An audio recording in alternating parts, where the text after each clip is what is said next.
This sucked. Absolutely sucked. I hate it for OU because OU was actually making some noise. So we got bad news today. Well, the Oklahoma Sooners got bad news today. Their quarterback, John Mateer, has a broken bone in his throwing hand. And now he's going to have to miss a few games. This sucks because right now, the Oklahoma Sooners are ranked 7th in the country. 7th.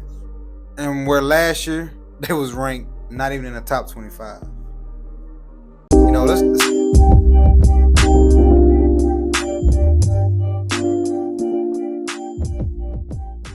You know, speaking of last year, let's go to last season. Let's go check out how big of a hurt this is for Oklahoma. So we all know Oklahoma joined the SEC last year for the first time. Coming to the SEC, you like, hey, okay, you think you deserve to be with the big dogs, so y'all came. Now y'all going swimming with the big dogs. OU's first year in the SEC, 6-7, 2-6 overall. Brent Venables found out real quick, this is not what I thought it was going to be like in the SEC. But he found out quickly, this is exactly what it's going to be like in the SEC. So, their notable wins were, they did beat Alabama when they was ranked number 7. So, you had a little bit of promise like, man, either this team is just good or Alabama's just bad. Come to find out, Alabama was just bad. They wasn't just horrible, but they wasn't Alabama of what we used to seeing Nick Saban. But they were not that good. But they beat Temple, Houston, Tulane. They beat Auburn, and they beat Bama. Those are their only 2 conference wins in 2024. Not only did they have a bad team, but their offensive line was atrocious. Offensive line was one of the worst in the country when it came to offensive line. And we all know, OU, Brent Venables, known for having a good defense. You know what he did at Clemson. You know what it was expecting when he came over here to Oklahoma. Good defense. Defense, most they gave up was 59 points. That ain't like a Brent Venables defense at all. Jackson Arnold was the quarterback, highly talented guy coming out of high school. Just wasn't clicking for him, all right? The most yards he threw for in the game was 225. 225 was the most thrown in the game. But like I say, didn't have no O-line. He was running for his life back there. Absolutely running for his life. So, OU had to make some changes. They brought back Brent Venables, right? Hey, come on. We're going to get us another run. Playing field equal now. And so, Brent Venables was like, you know what? I built my team off defense, so I got to give me some defense in here. So, fast forward, right? They made it to a bowl game because they did go 6-7. Not fast forward. They lost in the bowl game to Navy. People thinking, oh my gosh, it's horrible. What the heck going on here? This is what we're finna get from OU and the SEC? Nah. Now let's fast forward it to 2025. They opened the season with Illinois State, beat them 35-3. They played number 15 Michigan. They beat number 15 Michigan 24-13. Then they go and play Temple, beat Temple 42-3. And then they go and play number 22 Auburn. Beat Auburn 24-17 with their old QB in Jackson Arnold. So who's Oklahoma's quarterback? If you ain't been watching football and you've been under a doggone rock, there's no way you don't know about John Mateer. That's the reason we're making this video. John Mateer getting hurt is absolutely devastating for the Oklahoma Sooners. Oklahoma Sooners, they have a nice defense. Can't take that away from them. They do have a nice defense. That game against Auburn, that was just hard-hitting, hard-nosed, man-to-man, great defense. Like I say, 24 points. That was it.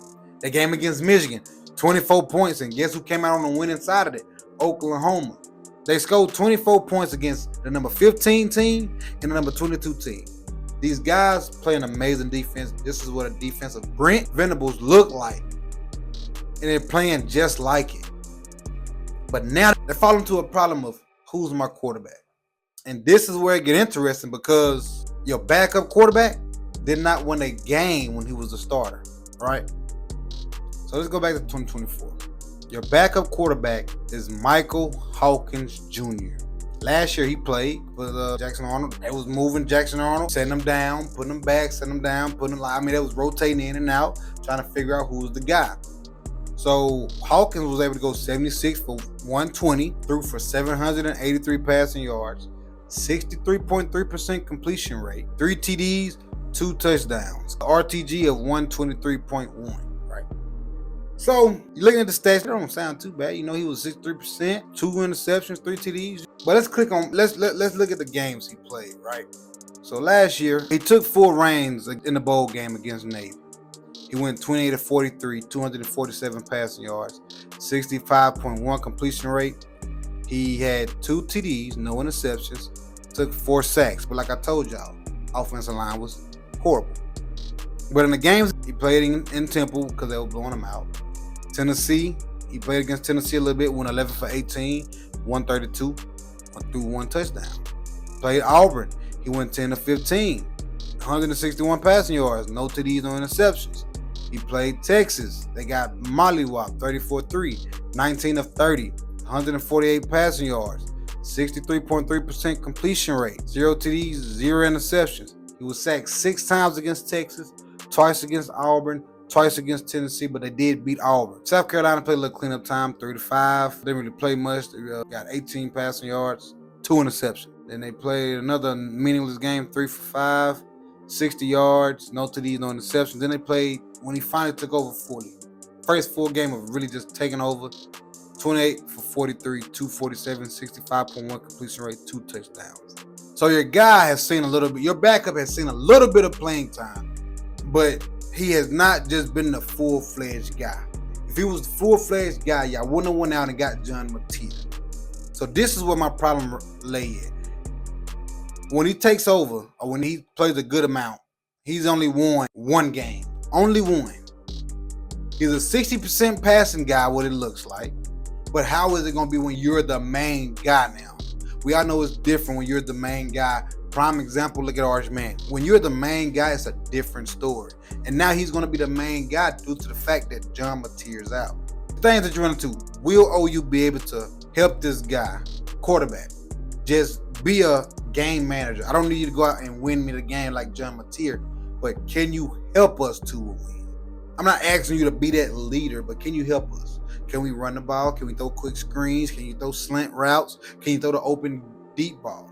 They got some speed. So it's things of that nature is that you're going to question, can you do?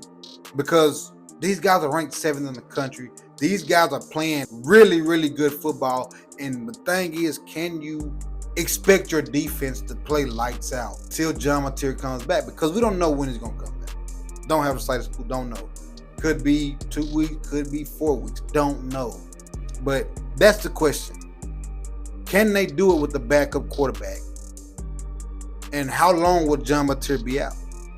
I'm not worried about Oklahoma's defense because their defense is right. I'm not saying against Auburn was all I needed to see. They got a nice defense. So coming up, Oklahoma have Kent State, little rule-proof game. Actually a good game to get your guy in and let him get warmed up, right? Go ahead, let your backup get warmed up. Let's see what he can do, what we can roll with. But after that, you got Texas, South Carolina, Ole Miss. You are finna go through a gauntlet of SEC games, and only one of those teams are not ranked, and that's South Carolina. And we understand that South Carolina got beat by a very, very, very good Vanderbilt team. A very good Vanderbilt team. So what's next, man? What to expect? John Mateer's out. I believe it's going to be Michael, the backup, that's coming in. Can the defense hold up until John Mateer gets back? And can Michael lead this team to a couple key wins to keep these guys in the rankings and in the race for the college football playoffs? Comment down below. Tell me what you think. It's questionable for me.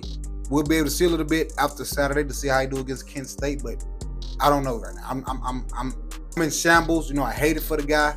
He's playing lights out. Talks of Heisman. I mean, he's a doggone baller. Hate it for the guy. But just comment down below, man. Tell me what y'all think.